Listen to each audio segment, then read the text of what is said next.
Hello, hi friends. நான் உங்க SK. இன்னைக்கு நம்ம எந்த படத்த பத்தி பார்க்க போறோம்னா, ரீசென்ட்டா தமிழ் டப்பிங்ல ரிலீஸ் ஆயிருக்க மீரா படத்த பத்தி தான் பார்க்க போறோம். இந்த ஒரு படம் சயன்ஸ் ஃபிக்ஷன் படமா ரிலீஸ் ஆயிருக்கு. இந்த படத்தோட ரிவ்யூக்குள்ள போறதுக்கு முன்னாடி இந்த சேனல சப்ஸ்கிரைப் பண்ணாதவங்க சப்ஸ்கிரைப் பண்ணுங்க, லைக் பண்ணுங்க, கமெண்ட் பண்ணுங்க. இப்போ வாங்க இந்த படத்தோட ரிவ்யூக்குள்ள போலாம். மீரா இந்த படத்தோட கான்செப்ட் என்னன்னு இப்போ ஆன்லைன்ல பார்த்துரலாம். நம்ம படத்தோட ஹீரோ ஸ்பேஸ்ல இருக்காரு. அவரோட ஃபேமிலி எல்லாம் பூமியில இருக்காங்க.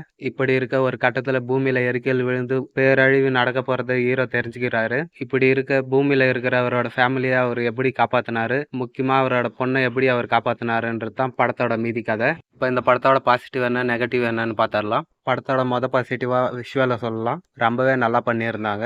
படத்துல நடிச்சிருந்த எல்லாரும் ஒரு நல்ல நடிப்பையே கொடுத்திருந்தாங்க. முக்கியமா நம்ம ஹீரோவோட பொண்ணை சொல்லலாம். அவங்க ரொம்பவே நல்லா பண்ணியிருந்தாங்க. முக்கியமா படத்தோட ஹீரோ அவரோட பொண்ணை சில இடங்கள்ல இருந்து தப்பிக்க வைப்பாரு.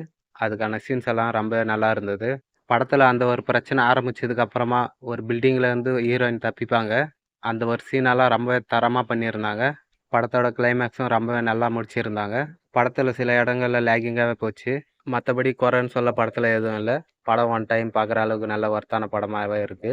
பார்க்கணும்னு நினைக்கிறவங்க பாருங்க. படம் தமிழ் டப்பிங்ல இருக்கு. படத்துல எந்த ஒரு அடல்ட் கண்டென்ட்டும் இல்லை. படம் ஃபேமிலியோடவே பார்க்கலாம். பார்க்கணும்னு நினைக்கிறவங்க பாருங்க. மேலும் இந்த சேனலை சப்ஸ்கிரைப் பண்ணாதவங்க சப்ஸ்கிரைப் பண்ணுங்க, லைக் பண்ணுங்க, கமெண்ட் பண்ணுங்க.